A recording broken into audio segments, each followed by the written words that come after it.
This is a quick video about driving in snow. So here we are, we've got some nice hard packed snow. So I'm going to pull away nice and gently, slipping the clutch. If it slips in first, try in second, and we're away.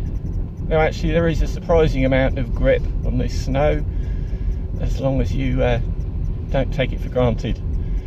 So we're looking out for things that make us want to change speed or direction in a hurry, and make sure that we give ourselves enough space and time to react. Advanced driving techniques. So we have a tractor coming up, so I want to make sure that I let him go past, because I don't want to meet him.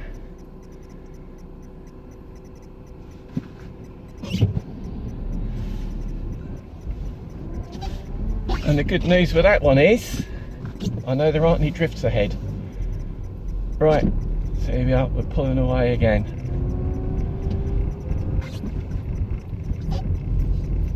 Yes, so I can be half confident I've not got any drifts around the corner. But that doesn't mean to say that there aren't cars coming the other way. So I'm not going to do any more than about 15-20 mile an hour. Even though I say I have got grip, I'm not going to take it for granted. I'm going to keep plenty in reserve. So a nice steady speed. I'm now up in third gear. As high a gear as you can maintain reduces the risk of wheel slip. And just very, very steady on the accelerator and steering. And you can pretty much forget about using brakes, because they won't do anything. So we've got a little bit of a downhill slope coming up, so I'm just easing off, trying to keep in a straight line. We're going to have to go around the corner in a minute, so before we get to the corner I want to make sure I'm going slow enough. But having said that, I need a little bit of speed to get up this little hill. So there was just a tiny bit of wheel spin there, but that didn't matter, because all that was going to do was keep me going in a straight line. Right, I've got a car coming the other way. Hopefully he will slow down enough to let me get into the side of the road. Look at this. Now hopefully neither of us are going to have to stop, and we haven't. That was perfect. Right, in the distance I can see there's a junction. Absolute nightmare. So what we don't want to do, we don't want to be going round the corner and suddenly be faced with somebody coming the other way, so we're going to approach it nice and steady. We're also going to assume that we're going to stop, even though it's a give way. So we're going to be slowing down now, and I'm changing down into first gear now. Still in a straight line, okay? So I can stop at any time now with no drama. Going slowly round the corner. I can still stop at any time. There we go. Because the last thing I want to do is drift out, either into that ditch opposite, or into the path of an oncoming car. I'm perfectly sure it's clear, and off I go. Slowly picking up speed again. Now, lovely Mr. Snowplow has been through here, so again I could be confident. Oh, no, we've got a drift coming up ahead, but it has been cleared, right?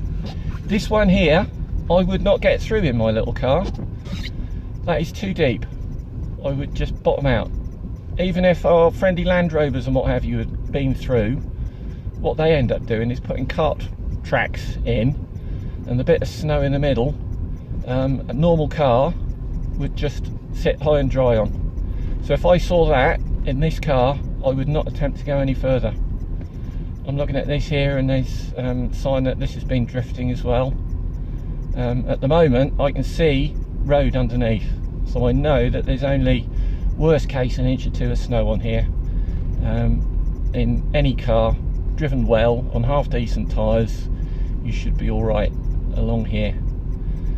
All right, but I'm going ever so steady along here, 10 mile an hour max, because I know that there's ditches on either side, and I do not want to be going down into those ditches. Okay, so there's a corner coming up.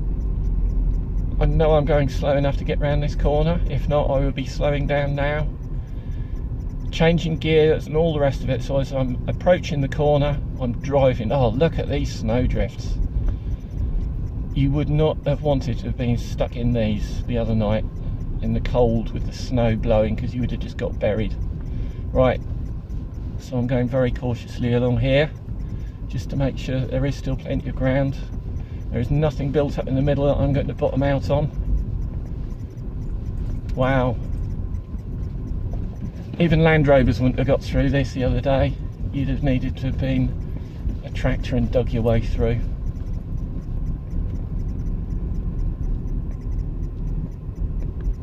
Hardcore snow even for Norfolk.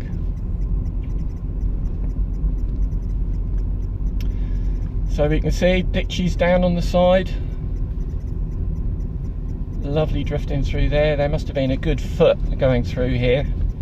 Even Land Rovers wouldn't have been able to get through this, I reckon.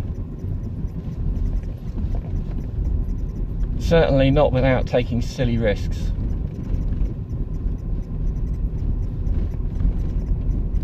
Now at this point here I really do not want to be meeting anybody coming the other way.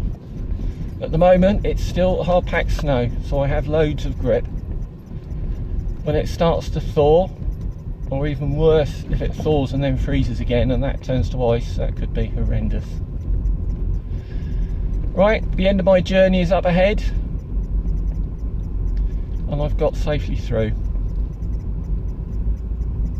If you do go out in the snow, please take extra care and get there safe. Right, so this is going to be the return journey with a slightly better camera angle, hopefully.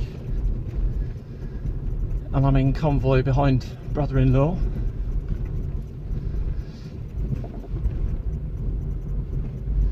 So having just been to see my folks, they told me the tale of the digger that dug the drift out along here. So the snow is even deeper than I thought it was. They reckon it's about 2-3 foot. Right, I'm just going to pull a due amount of space along here, because the last thing I want is to run in the back of him, or for him to get stuck and me get stuck. So momentum is everything. You need to be able to keep going if you can, but not so fast that you can't stop if you need to. So yeah, I've got a nice bit of video off Mum's phone of them digging these drifts out, just to add for a bit of entertainment.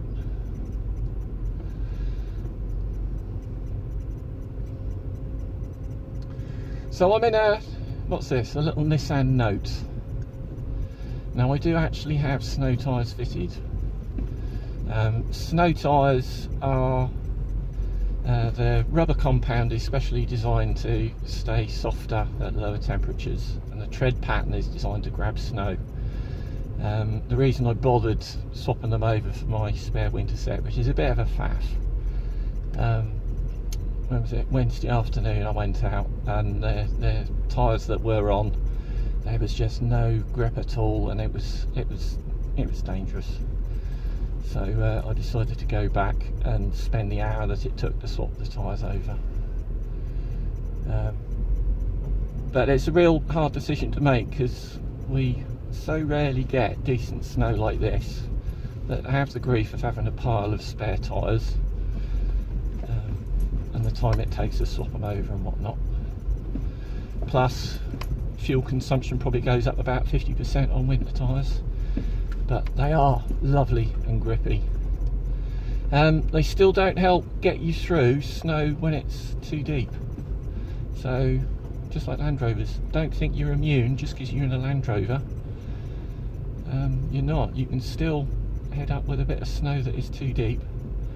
So our little convoy is plugging along quite nicely. Paul seems to be doing okay.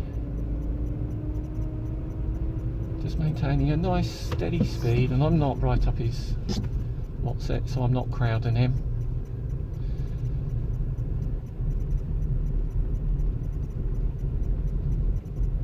And like I said before, it's all about very smooth on the controls, smooth with the steering, smooth with the accelerator, smooth gear changes wherever you can, stay in as high a gear as you can. Brakes really are last resort only. You're much better off just gentle engine braking to slow down.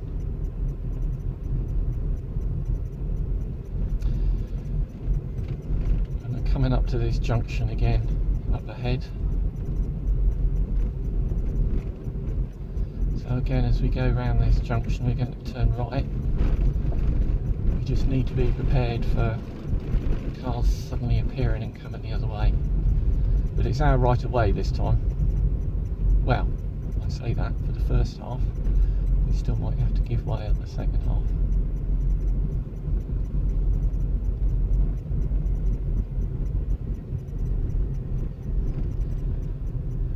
Anybody know what this sign means? Because that makes me laugh. It's the end of a 7.5 tonne goods vehicle restriction. So if you were over 7.5 tonnes, you weren't allowed in that bit of road, but you get to that sign and you say, "Ah, I'm legal again." Very useful. I indicated to go around there. Why did I do that? That was a waste of time. Nobody to give an indication to, but there we go. Right, so we're going to be going slightly downhill here, so I'm just going to ease back and just make sure Paul's all right. This isn't much of a hill at all here, but I'm just going to show you the theory, because basically what you don't want to do is start to lose your grip and end up turning into a toboggan and slide into the back of anything that's down at the bottom. So if you are committing yourself to a hill, you really need to be fairly confident that either you can stop if you need to, or you're going to be able to get out at the bottom. So, as with most obstacles, I'm going to let Paul get out of the way in front first before I commit myself. I mean, this is not much of a hill at all, there's no problem at all here. A little bit further on we're going to go up a hill, and just for a laugh I might turn around and come down it again just to show you the technique. There we go, Paul's out of the way now, so just picking up speed again. Now I'm not doing any more than 10-15 mile an hour along here, I think, on this sort of surface, because it's coming and going. You can see that even in the half hour or so since I came up here before, it started to thaw. So we really don't know how much grip is under there, and I don't want to get onto the limit of the grip, because that way is too much excitement. Just taking it nice and steady, staying well within the available grip, because that gives me the best chance of keeping the vehicle going in the direction that I want it to go. Cars don't suddenly decide to jump into a ditch or jump into a tree. They really want to keep going in a straight line unless something happens, and that something might be going round a corner a little bit, being a bit too severe on acceleration and braking, or it might be an overreaction. It might be that the vehicle just has a little bit of a twitch and you overcompensate, and that overcompensation might be the bit that sends it off into the ditch. Like I say, vehicles really want to keep going in a straight line. So the trick is just keep them pointing in the direction that you want them to, and they're wanting to go in a straight line is what you want them to do. Right, so we've got a little bit of a hill coming up here, tiny little one. Now that's, oh, so I was about to say that's what not to do, braking on a hill, but Paul didn't have a choice. So is this little Amarok thing going to let me pass? Yes, he is. He's keeping his momentum going, as am I. Because once you stop, it's that much harder to get going again. Yes, I was about to say I was surprised that Paul was braking there, because you don't want to stop on there.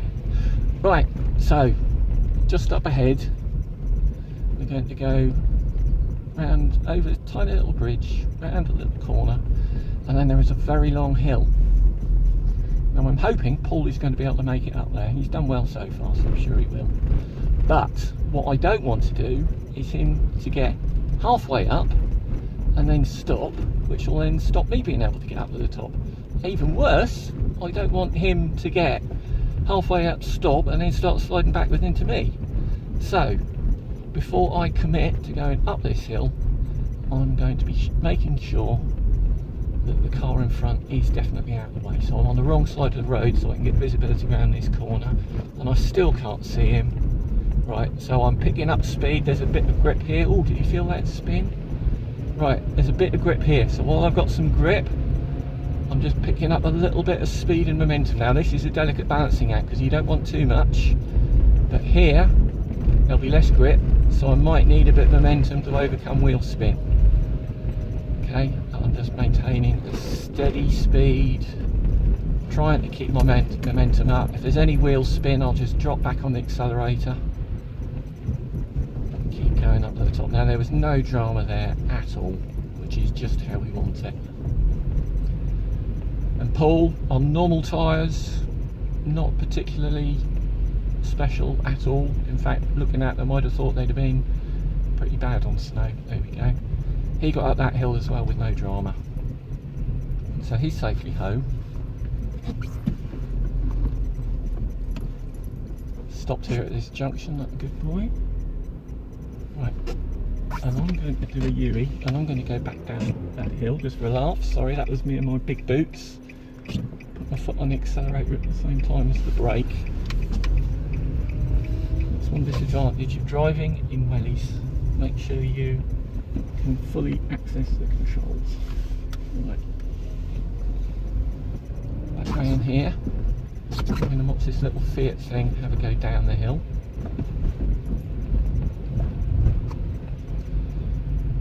Oh, right. He's not going to go down the hill. I have to say, in the half hour since I've been out, snow along here has improved. It's a shame I wasn't filming when I went out the first time, because this hill looked a lot more scary. Oh.